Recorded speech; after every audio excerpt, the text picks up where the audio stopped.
Newcastle United are a genuine Champions League contender next season. Genuine Champions League contender next season. They've already signed Pope and Botman, two very shrewd signings for very cheap money, right?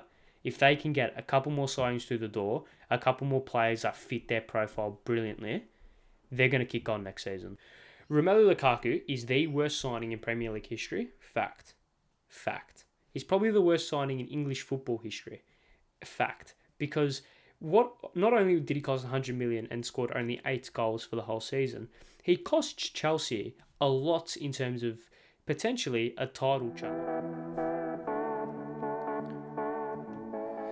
Hello, everybody, and welcome back. It's been a while, hasn't it, to the Two Footed Tackle podcast. I'm your host, Ari Stamatakos, and yes, it has been a while. I've had a break, I've relaxed, off-season, waiting for the transfer news to all sweep through. Of course, international football's calmed down, so we're just kind of waiting. No real proper action has happened, or what was happening over the last couple of weeks, but now it has started to get underway since the last time we spoke. I think it was 2 weeks ago to the day, I want to say, or maybe 2 weeks ago into a couple of days since the last time we spoke, and I released a episode of the podcast.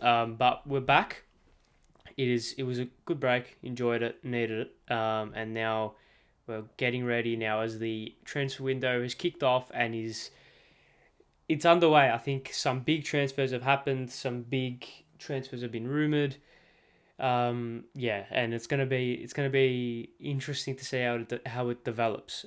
We will be talking about some potential transfers that could happen, as well as some that have already happened, as well as the team that I didn't cover in the last podcast, although they could crack into the top 6 and make it a top 7 very soon. It is, of course, Newcastle United. So we'll touch on them a little bit deeper or more in depth in this podcast a little bit later on. So I hope everyone's well. I hope it is obviously winter for everyone in Australia, or in the southern hemisphere anyway. And it is, of course, summer for my UK listeners. And your summer is 23 degrees, so and that just amuses me. But let's go and let's start and let's crack into things with Arsenal. Now, Arsenal in particular, because they have confirmed 2 signings since we last spoke, I'm pretty sure, or at least one signing, which, while not confirmed, is all but done. It is, obviously, I'm referring to Gabriel Jesus and obviously Fábio Vieira from Porto and Man City, not respectively, the other way around. So I think I wanted to dissect these 2 transfers a little bit, because these were the 2 first, especially Vieira was the first real transfer that happened for the top 6 clubs anyway. Obviously barring Nunez and Holland, which were all but confirmed prior to the transfer window starting, I think. So yeah, Fábio Vieira. Now, I don't know a lot about him. I'm not gonna lie to you. I'm not gonna come on here and say that I've watched every single Porto game he's played in. I know him back to front. I don't. I have seen highlights of him, of course, floating around Twitter and YouTube and what have you. He seems like a handy player. He seems like obviously very technically gifted. I think that is his strong suit, because he's physically not as imposing as other players are, but technically he's very, very, very solid, and that's probably his biggest strength and his biggest selling point for Arsenal. He is a number 8/10/second striker. I think he did play second striker for most of his Porto time, but it's going to be interesting to see how he fits in that Arsenal team, if he even starts, because there is a lot of conjecture around whether or not he gets into that team. I wouldn't necessarily think he does straight away. It's going to be interesting to see how it develops. Like I said, Arsenal do play a 4-2-3-1, and I do think that Arteta will stick with the 4-2-3-1.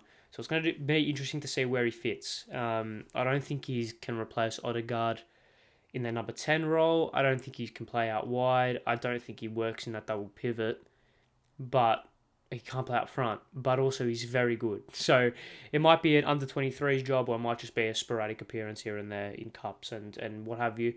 Although he's he's a solid signing for Arsenal. Solid signing for Arsenal. I think this is the shrewd business decision that good clubs make, that elite clubs make. Finding these players before they're valuable, before everyone wants them, and unearthing these hidden gems. I think Fábio Vieira could be one of those type of players, and could be a player that in 5, 6, 7 years could be demanding a 60, 70, 80 million price tag on him because of just the way he develops. Obviously, Arsenal do have a good history of, well, especially in recent times, bringing through those youngsters with Smith Rowe and Martinelli and Saka and the likes. So Vieira is another one of those low risk, high reward type of players, because if it doesn't work out, he'll still have sell on value because of the way that the way he plays football is very valuable in other leagues. While it might not be the best style of football to play in England, because obviously the physicality is quite important. It is still a very shrewd signing for Arsenal. Like I said, I don't know a lot about him. I know that he's left-footed, so I mean that's only a positive. I'd rather have a left-footed player than a right-footed player in my team. And yeah, they're technically gifted, can find the pass, but we just have to see how this develops, because I don't think a lot of people are going to come into this season with high expectations for him. And considering the depth that Arsenal have in attack, now with the signing of Gabriel Jesus, it's going to be interesting to see where he fits in. Now, let's move to Gabriel Jesus. And this, while it hasn't been confirmed by the club, it's confirmed he's going, right? It hasn't been confirmed by the club at the time of me recording this, which is Monday the 4th of July. So we'll just have to wait and see, but it is all but confirmed by David Ornstein, Fabrizio Romano, the whole 9 yards in the journalistic department. Now, Jesus. Now, he was linked for a long time with Arsenal and Tottenham, and even Chelsea to an extent, but I felt like Arsenal was the inevitable place for him to go. There was obviously talks mid-season about him leaving at the end of the year with his contract winding down, I'm pretty sure, at Man City. So he has completed the move. And I just want to dissect this a little bit more. Now, the reason why is because I assume they've signed him as a number 9. I don't necessarily think they would have signed him as a right winger. And this is the reason for it. Now, I'm going to bring up a heat map. Now, again, for audio listeners, I apologise. I have a stream deck now, so I can do all this stuff. It's great. I'm going to bring up a heat map. And I just want everyone to look at this heat map and just try to think who this player is. Now, the reason will look at it first and try to figure out who that is.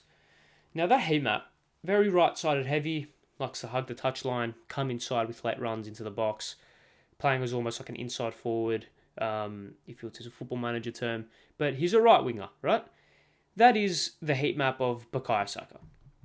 Now, obviously we know Saka is, just bring it up one more time, we obviously know Saka is a quality player, probably the most valuable player at Arsenal, arguably their best player. I think he won Player of the Season, I'm not quite sure, don't quote me on it, but I wouldn't be shocked if he did.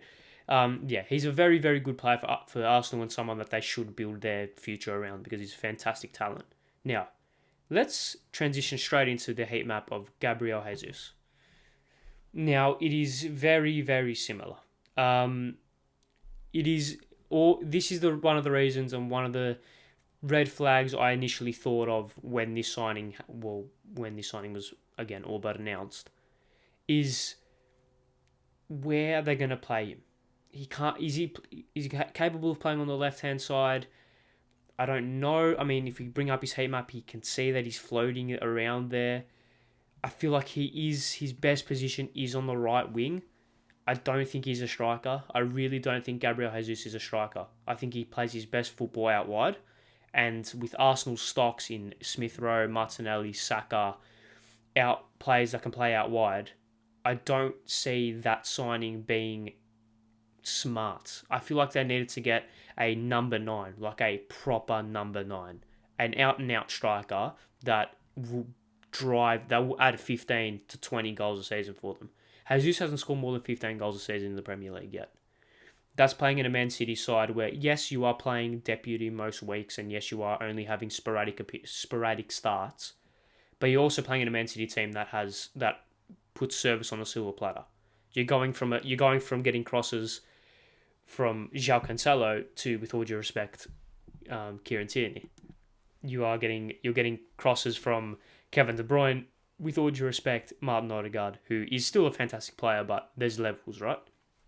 So it's going to be interesting to see how that develops. If we just bring up his heat map right there, you can see that it is right wing heavy. It is right wing dependent. As you can see, they're almost very similar to Saka. They do start maybe 35 yards out, but on the touchline. And then they like to make that darting run into the box, almost kind of like an L. They make that L-shaped run towards the byline and then cut back inside into the box. Say that with Saka as well. It is very prominent. I'm just gonna be keeping an eye on signings for Arsenal. I feel like Arsenal's business obviously isn't done. I still do think they need a proper striker, because Jesus and Nketiah, they're not going to give you that 20 plus goal a season output that all the big clubs need and potentially have, maybe barring Chelsea. So it is going to be interesting. It is going to be very interesting to see how this develops. Unless Mikel Arteta is going to transform his team and play a false nine system, I don't know. I doubt that would happen. I don't think that's going to happen. I do think Arsenal played their best football with the proper number 9. I don't see them playing a system that is kind of like Chelsea's, where they play their best football with Havertz being that striker, where he is more of a false 9 / centre forward, kind of a 9.5. Yeah, it's going to be interesting. And considering the striker market isn't exceptional, it's going to be interesting. I mean, I've said that a lot, but I'm just going to wait to see how this develops and reserve my judgment on Arsenal's season until I can figure out what they're trying to do. I'm still a little bit confused about what Arsenal are trying to do in terms of where they're going to go with their team. So we'll have to wait and see.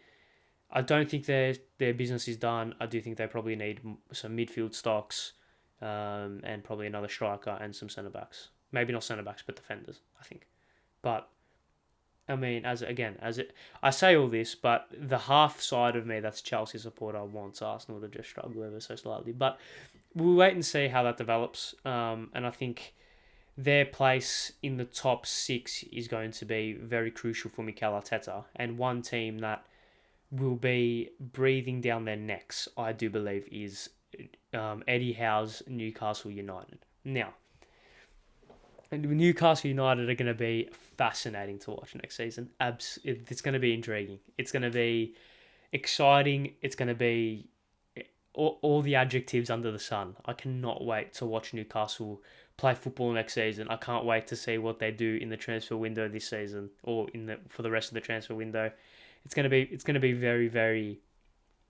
It's going to be very interesting and intriguing, engrossing at times. I feel like I'm getting sucked into their project. But they have made 2 signings already, Sven Botman and Nick Pope. Yes, Nick Pope, that's his name. I think they're, again, shrewd signings, which you have teams that get the injection of money. My mind goes to Man City and they buy Robinho straight away. Probably isn't the best signing. Chelsea, they get the money, they buy players like Sebastian Veron, who didn't work out, and Crespo and Shevchenko. Oh, Crespo was alright, but Shevchenko wasn't great, right? So Newcastle are being very clever with their money. Very, very clever. And they also do know that other teams will bump up their price by 10% if they say Newcastle are going, because they know they have the money. But I wanted to do a breakdown of Newcastle and their potential future. Now, like I said, Botman, Pope, fantastic signings. Botman will slot into the centre-back role and partner. Oh my god, I forgot who the other centre back is, but he'll slot into that role perfectly. Nick Pope will be the starting goalkeeper. He'll jump Darlow and Dubravka. I do believe those two are the only 2 goalkeepers. I think Nick Pope, like I said, Premier League proven, knows what it's all about. I know that's not necessarily a big key for goalkeepers, but it's good that he knows the Premier League, he's English, still got some years on him, especially for a goalkeeper, so that's not really too big of an issue. But yeah, it's gonna be some sort of way to see how they develop. Now, Dan Burn, that's who it was. It wasn't Lewis Dunk. Dan Burn. It was one of the Brighton defenders. Botman will partner Dan Burn. I think that's a very solid partnership, especially for the way Newcastle are building, especially for the way that they want to develop. Now, let's break down what else they need. And I think the best way to do this is by looking at what they have and what they potentially should get rid of. Now, how to rebuild Newcastle is before you sign anyone, you need to get rid of deadwood. You need to just gut the club out, because so many of these players have been the kind of not antithesis, but they're a microcosm of the Steve Bruce football, of the Steve Bruce era, of the like post Rafa Benitez, this type of football which Newcastle fans obviously want to just remove themselves from as soon as possible. So the deadwood that they need to get rid of. This is who I was looking through their list and I thought these are the players that I think should go straight away. And I don't know the contract situations. I don't know if they've already left. There's just players that I saw on transfermarket.com. So if they're not on the list, blame them. Federico Fernandez, Kieran Clark, Paul Dummett, Javier Manquillo, Jeff Hendrick, Jacob Murphy, Dwight Gale. I think they're players that will offer nothing to the squad and are players that, if Newcastle want to challenge for Europe next season, cannot have them in the club for the wage bill purposes and for depth purposes, and also for squad dynamic purposes. They're not good enough.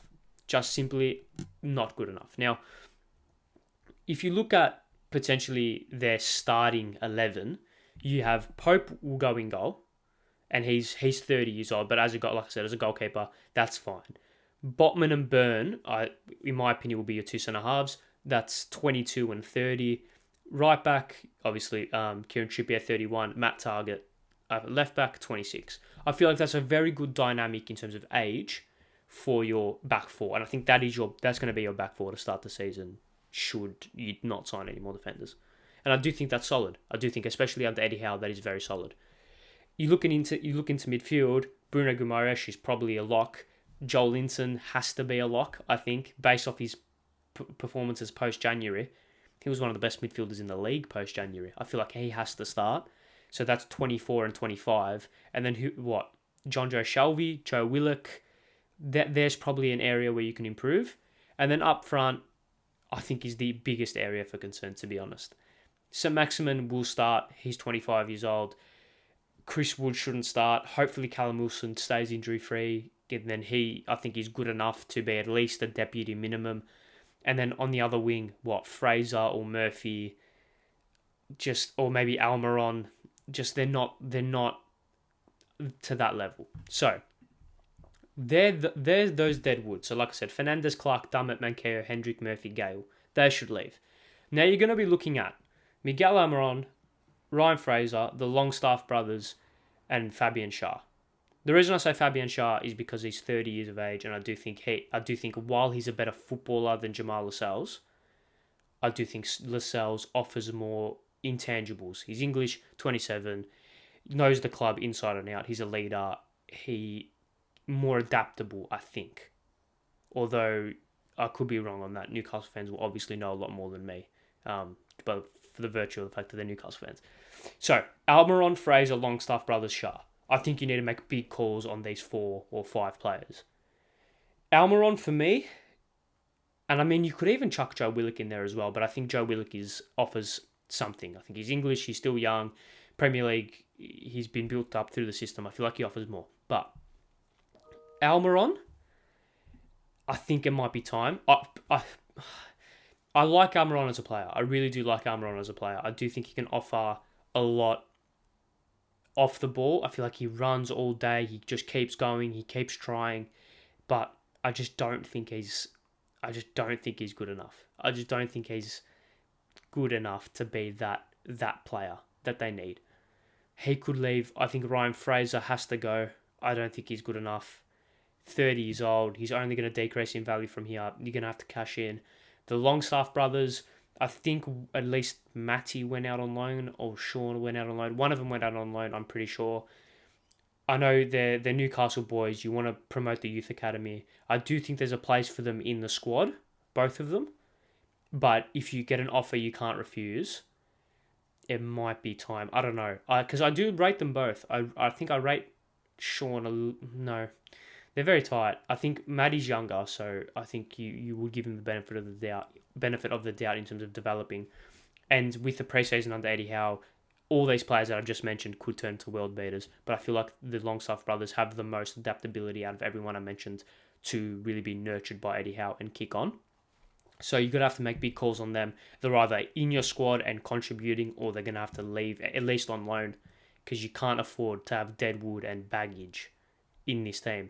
And like I said, Fabian Schär, 30 years old, it's him or Lascelles, in my opinion, because I think Clark and Fernandez, they got to go. And then it's Lascelles or Schär. It's Sophie's choice. It's like, in my opinion, I think Schär's a better defender, but I think Lascelles offers more in terms of leadership, and he's English and he's a bit younger, all this type of stuff. So you got to make a call on them as well. So with that saying, they're the players that you firstly need to get rid of, and then need to make big calls of, in terms of they're either going to be there and contributing, or they're going to have to leave. Now, who should Newcastle sign? So, I feel like I've gone with one player in every area. So I've gone with a centre-back, or I've gone with a centre-back, midfielder, winger, striker. The reason why. Centre-back, if you have obviously the two starting centre-halves, Clark and Fernandez, in my opinion, like I said, need to go. And then you have Schär and Lascelles. In my opinion, one of them has to go as well. So with that saying, you obviously need depth. And even if you don't get rid of Schär or Lascelles and you keep 4 centre-backs, still good to have depth in that position as well, considering if you do get injuries there, it's probably one of the most indispensable positions, because centre-backs can't hide. It's like when they're one-on-one with a defender, or when they need a defender cross or a long ball, you can't hide anywhere. So I feel like depth in that area is very important. For that reason, I've gone with a player who isn't in the public eye. Most people won't know him, but I've tracked him partly through Football Manager and partly through FIFA, but Football Manager mainly. And also I have been keeping an eye on him because Chelsea have centre-back problems and I want to figure out who we should sign. But I've gone with Jean-Claire Todibo. Now, if you bring up his FB ref right here, 3,115 minutes played. So sample size through the roof. He will be just a solid defender. Still young, I think he's 22, currently playing in France. Won't cost a lot. Will cost probably downwards of 35, maximum 35 million, I think. Will cost it around about 30, or even lower than that, in my opinion. Look, it's just for everything you want, especially in a backup centre-back, especially in a centre-back that has room to grow and will be able to adapt to different game styles. I think it's perfect. Precious tackles, interceptions are all fine. On the ball, progressive carries, progressive passes, both ranking in the 85th or above percentile. Shot creating actions, nearly 1 shot creating action per game. So, like I said, he can go into the final third and make a real difference. I just really, really think this is a good signing for Eddie Howe's Newcastle, because he's young as well. So he's only 22, can come in, slot in, no problems, and be that deputy. He'll be happy to be deputy to someone like a Byrne or a Botman. He offers a little bit more of a physical in terms of his pace, a little bit quicker than Botman. Isn't the quickest defender, nor is Dan Byrne. He will offer that pace and that little bit more, almost like athleticism. I think that's probably a very good word to use. He'll offer athleticism in that area. He can also, it also gives Eddie Howe room to play to a back 5 should he change systems or should something occur. I think this is a signing that they could make, and a signing that not a lot of people will be overly happy, not overly happy with, but not a lot of clubs will be after him. So I feel like he could get him for under the asking price and could get him for relatively cheap. Now, that's for the centre back. Let's move up the pitch. And let's go to a centre midfielder. Now, this one's bold. This one is very bold. This is probably the boldest pick of them all. But I feel like if Newcastle want to be great, they need to be bold. And they need to take risks. And they need to put their neck out on the line and say, hey, we're going to spend however much money it needs to become a world-class team. So, I've gone with a player that Premier League fans will know, Newcastle fans will know very well. I've gone with Youri Tielemans. Now, he obviously has been linked with Arsenal, has been linked with various different clubs. He's been mainly linked to a move away from Leicester, meaning the various clubs will be in for him. But I feel like he's John Joe Shelby, but a lot better than John Joe Shelby.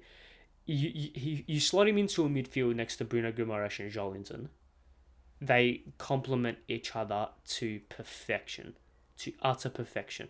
You have Joelinton, who is just that workhorse, that physical presence that can get up the ground, impact in the final third, but also get back, defend, offers that physicality, and will not stop running.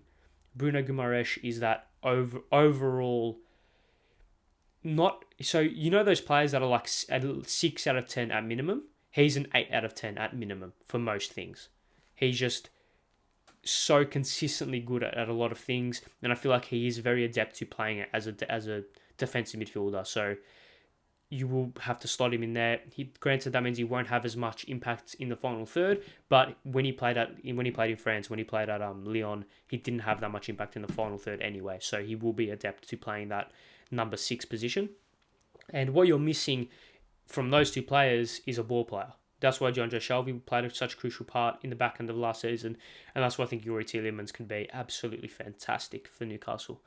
Premier League proven, will come on a cheap, still got some years behind him, and he's this little dumpling type midfielder who just bobbles around but playing magnificent passes, so creative, so technically gifted.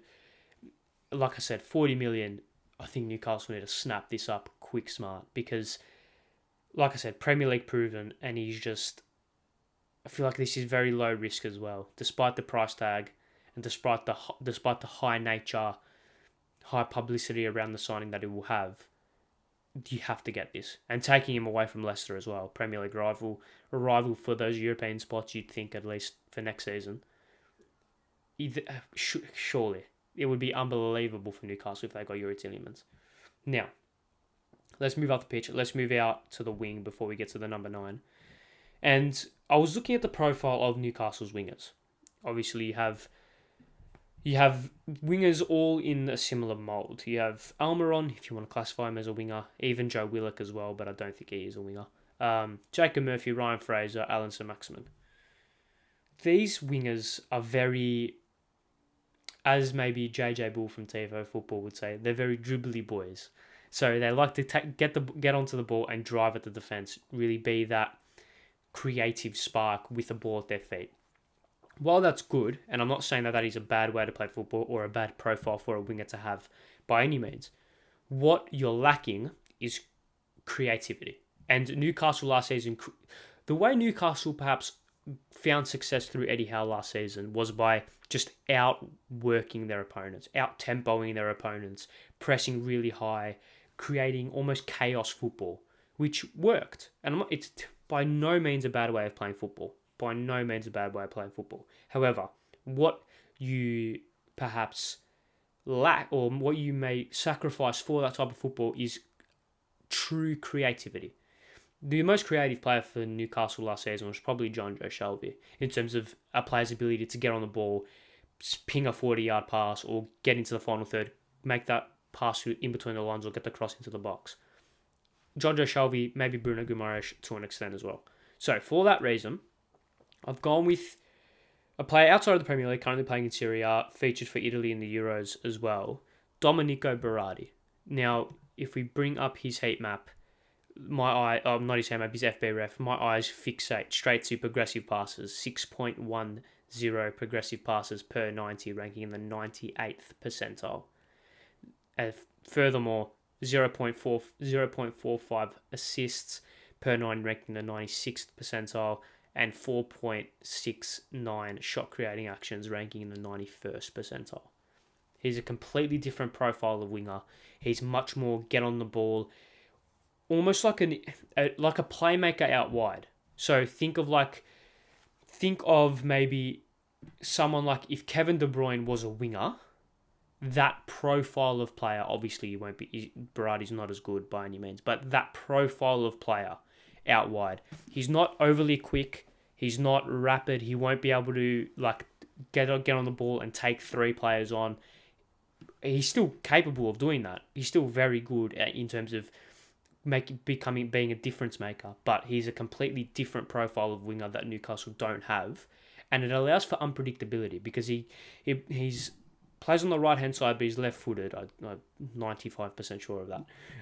So he's left footed, and he plays on the right wing, so he can get onto the ball in those half spaces and get those crosses into the box or spray those diagonal balls out to St. Maximin or to a marauding fullback or to a striker, whatever.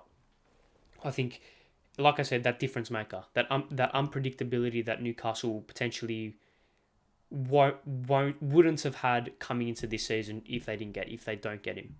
Now Newcastle have been figured out in a sense in terms of everyone knows how Eddie Howe's going to approach, or how Eddie Howe's team is going to approach games. Now they're going to become more predictable. Getting Berardi in will just be completely foreign to most defences. No one in the Premier League really has come up against him, maybe except for international football, because he plays for Sassuolo, so he doesn't really get a lot of... Oh my God, I just hit my microphone there. But he doesn't really get a lot of continental minutes, I should say. I think this is a like I said, shrewd signing. I'm very big on great clubs make shrewd signings, and this will be a very, very shrewd signing should it be pulled off. It won't cost a hell of a lot because he's 27 years old. He's in the prime of his career. I don't think Sassuolo will want to sell him. He's a key player for them. I don't really think he'd want to leave Italy. But if he wants a challenge, Newcastle have all the money in the world. If he wants to be a part of a project, and the most important thing, if he wants to be adored by the fans, because there's not a fan base in the world that will attach themselves to a footballer quicker than Newcastle fans, right? This will be very shrewd for Newcastle if they got this done, and it is a risk in my opinion. This one is probably the only one which is an out and out risk because it's not a high profile player, but it's a high profile position in which Newcastle need reinforcements and need good reinforcements. So if you bring him in and he underperforms, issues. However, I don't think he will. I think if this signing happens, it's a perfect profile for Newcastle in terms of a winger that they don't have. This is the profile for them anyway. Now, let's move on to the piece de resistance, the number 9, the striker. Now, the reason I say this is because I think Dwight Gale, like I said, out the door. Callum Wilson, fantastic deputy, Premier League proven, great striker. Chris Wood couldn't hit a barn door to save his life. I don't think he's going to be the striker that Newcastle are going to want to potentially play European football with. Or potentially challenge for European football with. So I've gone with a striker, and I've gone with another player that is very well known to Premier League fans, to Chelsea fans in particular. He's English, currently plays for Roma under Jose Mourinho. It is Tammy Abraham. Now, this for me makes so much sense. So much sense. He was unceremoniously let go from Chelsea in a way which upset me as a Chelsea fan, but also upset a lot of other Chelsea fans because he was pushed out of the door in a very poor way. He was loved by the Chelsea fans, adored by the Chelsea fans, Chelsea youth product, really passionate about, he's just so passionate about football. He's passionate about playing well. And we attached ourselves to him straight away, and then when he left it was very frustrating, especially considering what certain Belgian striker we got in replacement for him, but that's another story. Now, with Tammy Abraham, if this signing gets done, he is the man to lead Newcastle. Let's bring up his FB ref right here. Now, while there's nothing extraordinary out of it, I want you to look at his non-penalty expected goals and his non-penalty expected goals plus expected assists. 0.53 for non-penalty expected goals and 0.64 for non-penalty expected goals plus expected assists. Now, this was something that he struggled with at Chelsea a lot. He would get himself into beautiful positions. I think his positioning is potentially one of his best assets. The way he can put himself into the box, he's the perfect poacher. Actually, I'll retract that statement. He has a poacher's instinct with this unnatural ability to play football like a midfielder. I feel like he's technically fantastic. Got the height, got the physicality, got the athleticism to get in behind with balls over the top or with through balls. And with someone like a Yuri Tielemans feeding him, or even a Domenico Berardi whipping in crosses for him, I think this is the perfect profile of signing for Newcastle. Newcastle need to be, like with Sven Botman and with Nick Pope, they have identified profiles of player that they need to get. These signings are carrying on that trend. And I think Tammy Abraham, I repeated this, he's English, Premier League proven, will score goals. I think he scored 29 goals for Roma last season in all competitions. So he will bag you goals. He'll bag you. If this signing happens, I can guarantee you will score at least 18 goals a season. At least 18 goals a season. Because he will be given that trust, like he was given for Frank Lampard's early part of his tenure at Chelsea, and was performing very well. He will be given that trust to be the number 9. And furthermore, he's gone to Roma, played under Jose Mourinho, so he's had a brand new experience where he could take things from that team and Jose Mourinho is one of the best managers in world football, take some personality traits and take some advice and some tips back to England with him to make him a far better player. I think his profile for English football is fantastic. He's gone over to Italy. Italy is a much slower game, so he would have to develop his intelligence in terms of positioning and off-the-ball movement, which is already a plus for him, which is already one of his best assets. So to see that improve would be fantastic. He will come back to England and he'll hit the ground running. He'll look to prove a lot of people wrong, especially Chelsea supporters. Maybe not supporters, but the Chelsea board and the Chelsea entity. Yeah, I think this is the signing. I don't think they should go after Calvert-Lewin. This is the signing for Newcastle. Tammy Abraham. Now, Newcastle United are a genuine Champions League contender next season. They've already signed Pope and Botman, 2 very shrewd signings for very cheap money, right? If they can get a couple more signings through the door, a couple more players that fit their profile brilliantly, they're going to kick on next season. Eddie Howe's a fantastic manager. They have a great foundation. Guimaraes, Dan Burn, Callum Wilson up front, Pope in goal. They have foundations of a fantastic team with the brilliance of St. Maximin, who can just change a game like that. Newcastle United are going to be very dangerous next season, especially if they continue this trend of spending, which I do think they will. It's going to be interesting to see, and I can't wait to see it. It's going to be interesting. Yes. So I think that's enough speaking on the Toon, as they would refer to themselves as. Now let's move over to let's go to Liverpool, and I just want to touch on a couple of things that happened midweek for the red side of Merseyside. The red half of Merseyside probably rolls off the tongue better. I just need a sip of water. I do think I might have the coronavirus, so just keep that on the down low. I will be doing a test after this, but throat's not feeling great, but we'll salvage through. Let's go to... So yeah, like I said, let's go to Liverpool. And let's go... Actually, I was going to touch on Calvin Ramsey, but I don't think there's a lot to touch on. I just think he's good right back cover. And I was going to touch on Darwin Nunez. I have his heat map up here. Where are we here? Nunez. I have his heat map. I mean, this has gone on for 38 minutes. I don't want to keep anyone for too long, but yeah, it's just, yeah. I mean, he's a fantastic player. The reason I wanted to bring up this heat map is because I wanted to touch on the fact that he's, despite his physical presence, he's very fluid. Like I said, like the heat map shows. He's occupies a lot of the space, a lot of the left half space, makes runs into the box, and occupies that left half space in the box as well, which will give space for Salah and a on-rushing central midfielder to come and make the tackle, or not tackle, but to come and make the late run into the box. My mind's a little bit thrown off, but I don't necessarily think with Nunez, right? I might make a big call. I think Nunez will score more goals than Haaland next season. I think he'll adapt to the Premier League better. I think he'll adapt to his team better than Haaland. And I do think next season that Darwin Nunez will score more goals than Erling Haaland. Do I necessarily think that he'll be a better signing than Erling Haaland? Not in the slightest. I do think Erling Haaland will take time to adapt to the Premier League a little bit more. And I do think Pep Guardiola's way of playing takes longer to adapt to than Jurgen Klopp's style of play. But I think Darwin Nunez will be a very... I like it on Twitter how everyone's like, no one knew who Darwin Nunez was before they signed him. Yeah, well, that's the whole point of shrewd business.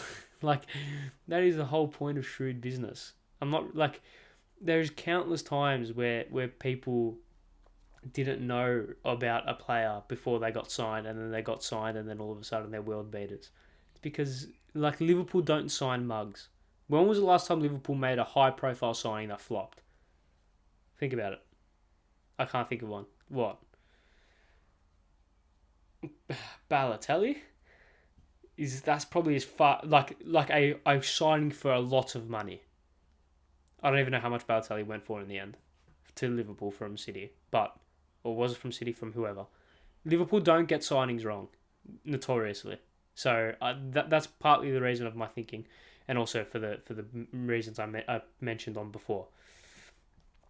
Yeah, and I do think Nunez will hit the ground running quicker than Erling Haaland will, and partly for the reason, if we bring up the heat map right here, is that this is the perfect profile, and I've mentioned profile a lot in this podcast because I feel like it's so vital, and I've been doing a lot of like understanding of signings and why certain signings don't work, and why didn't Romelu Lukaku work for Thomas Tuchel, stuff like that. And I've come to understand that the profile of player is much more important than the actual talent itself.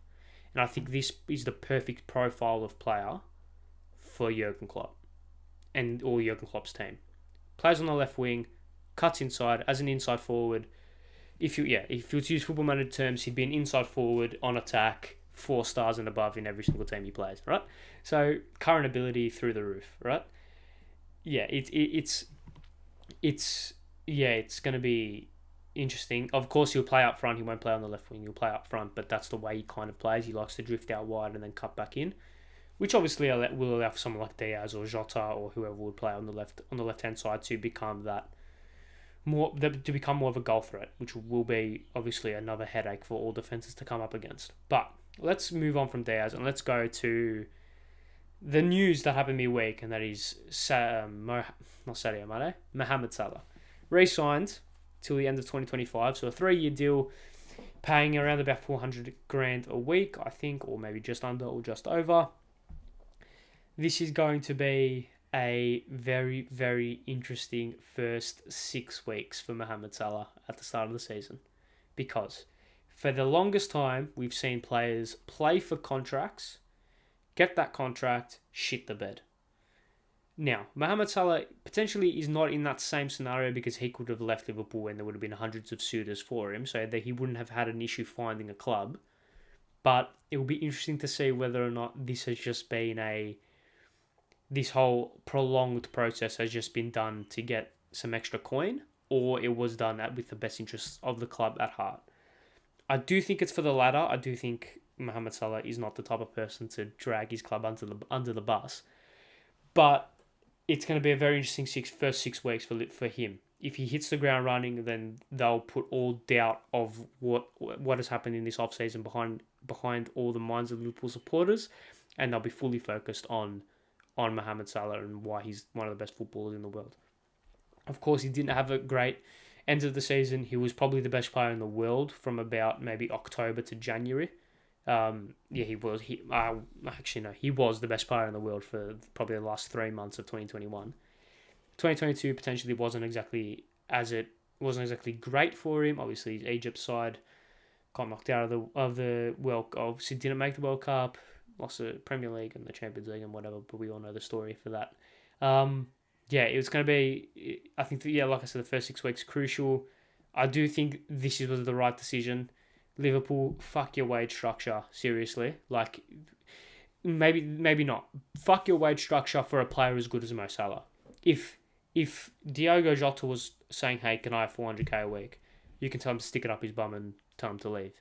Even if someone like a Thiago was like, I want 400k a week, tell him to stick it up his bum and leave. Because I rate Thiago so highly. I love Thiago.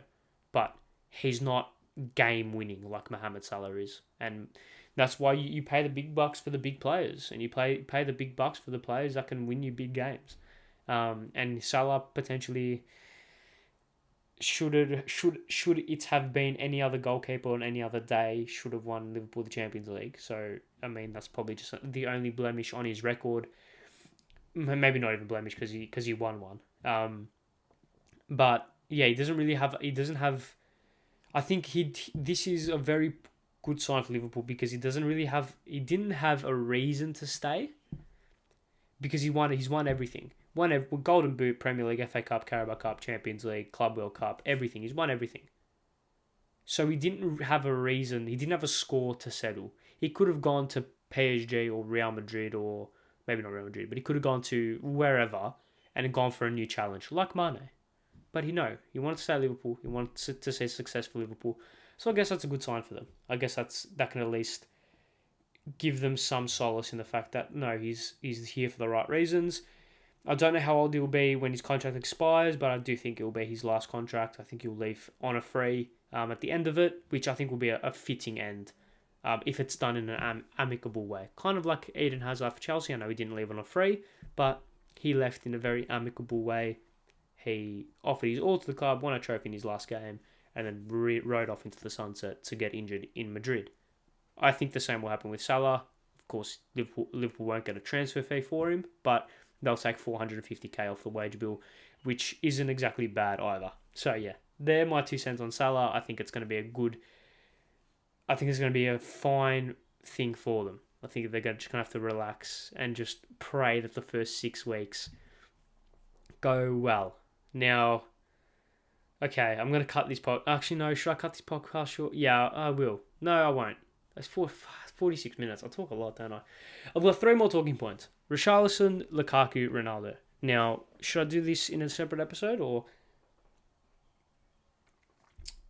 I'm thinking on the fly here. I didn't think I'd talk about Newcastle for 20 minutes.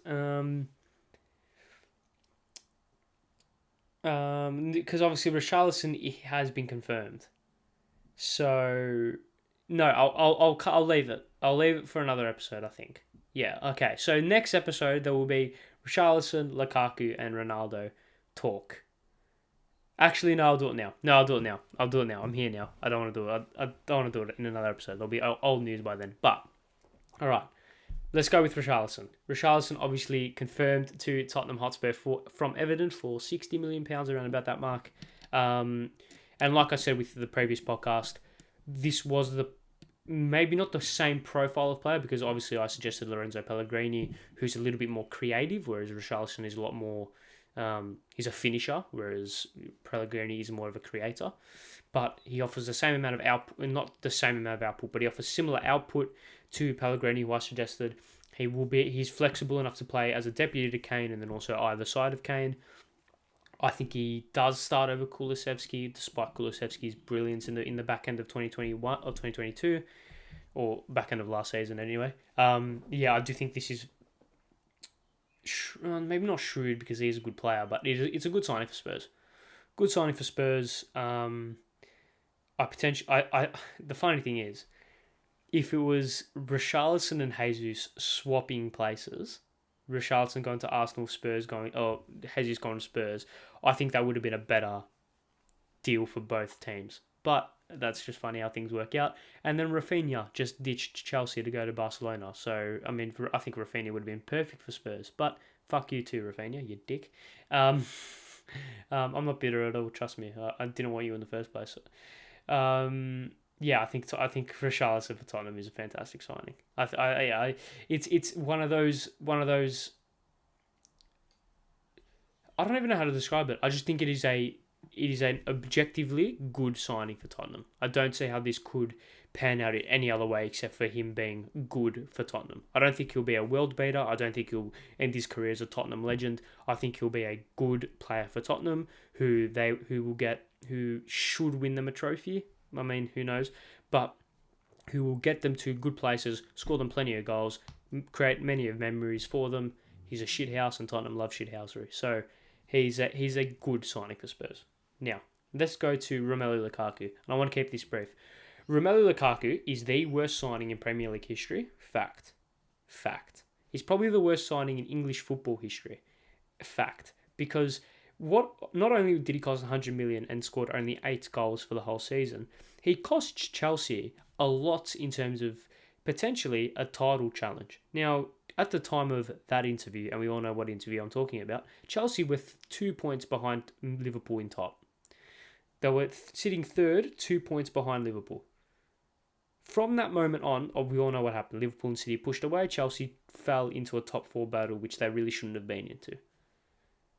Romelu Lukaku is the sole reason for that happening, by the way. The sole reason for that happening. He was injured at that time. He was not playing for Chelsea. He was injured. He does that interview, upheaval, morale down, chaos ensues, and we capitulate. Granted, yes, also we did have our whole club basically shut down for 2 months because of Putin's ineptitude, but we don't even need to look at anything other than it's Romelu Lukaku's fault for Chelsea's downfall. Like, that's all it is. Factual information. Like, I just find it so funny that he came pre-season and was like, oh, I want to follow my hero Drogba. Like, I want to follow in his footsteps. On his debut, he scores for us against Arsenal. It was beautiful scenes, and then he got injured, and then he came back, scored 2 goals against Villa, and we're thinking, oh, he's back, and then he does the interview, and then he plays like a sack of shit for the rest of the season, and gets dropped and doesn't start for the rest of the season. Romelu, stay in Italy, would you? Don't come back. Don't come back to England. We don't need you. We've got Kai Havertz, who's the best on earth. Yeah, that's all I want to speak on for Lukaku. Let's go to Ronaldo now. Now, apparently Ronaldo is going to leave Manchester United. I hate to say I told you so, but I told you so. My cousin, if he listens to this, will be fuming. He's a Manchester United supporter, but I predicted pre-season that I think this signing for United would do more harm than good. United without Ronaldo finished second. With Ronaldo, they finished 5th. 6th even. They finished 6th. And he's now jumping ship when the going gets tough. Warboa reports. This whole mentality monster, Ronaldo is a mentality monster. He wants to go for a challenge, has kind of dwindled. He jumped off the Juventus bandwagon when shit hit the fan. He jumped off the United bandwagon, or he might jump off the United bandwagon when shit has hit the fan. Just for the record, I don't think he'll leave, to be honest, but it's just funny to see the rumours and funny to see all the upheaval that United supporters are experiencing right now, because they, maybe not the ones in my generation, but for the generation above and 2 generations above, they experience success for their whole life, pretty much. So I don't have any sympathy. You can enjoy your pain for a little. That is very harsh to say, but hey, teams experience pain all the time. United are going through it. They'll rebound. They've got a fantastic manager. They should sign De Jong. They signed that left back who's fantastic. I don't know a lot about him, but by all reports he's pretty good and he's cheap as well. So, I mean, low risk, high reward type of scenario. Yeah, I just find it fantastic. I'm just going to sit back. Love the schadenfreude of it all. Sit back and wallow in their despair as football Twitter blows up every time something about Ronaldo gets released, or Fabrizio tweets, here we go, about Ronaldo. I'm waiting for that tweet, waiting for it. Ronaldo leaves. Anyway, I wanted to wrap that up quickly because it's 53 minutes and my voice and throat and head, it's very hot in this room. This light that I've got above my camera is very hot. So thank you all very much for watching. It was a pleasure talking to you again for it'd be just over 54 minutes. Yes, speak to you all very soon. I don't know where the next one will be. If you want to know, follow all the socials, TikTok, Instagram, Twitter, at 2 Tackle Podcast on the first 2, and then on Twitter at 2FTPod. Twitter will be where you are updated on when I'm back or my schedule, whatever, when I'm doing a podcast, what I'm going to speak about, all that good stuff. Make sure to subscribe on YouTube. 2 Foot Attack Podcast. We hit 100 I forgot, this is the first podcast since I hit 100 subscribers as well. We're now on 125, I think, at the time of recording. Thank you very much. Honestly, it means the absolute world. It was beautiful scenes when we ticked over to the ton. First, albeit small milestone, but hopefully we can turn that ton to a K very soon. Let's go to 500 and then let's go to a K. We now hit at least 100 followers / subscribers on all the social platforms, which fantastic. I love that. So yeah, thank you all very much for subscribing. Thank you all very much for supporting it. Subscribe on YouTube, like the podcast, notification bell, Spotify, Apple Podcasts, Google Podcasts, Anchor. I've been doing this for nearly 30 weeks and how don't I know it? All those 4 audio platforms. Subscribe, 5-star rating, like it, whatever it is on your platform.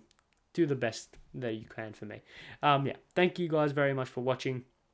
I appreciate everything. It's been a good half year, and like I said, I feel like this is the first episode after 100 subscribers, so we're going to kick on from here. Thank you all very much for watching. Speak soon. Follow on all the socials and all that. Thank you guys very much for watching. See you next time. Goodbye.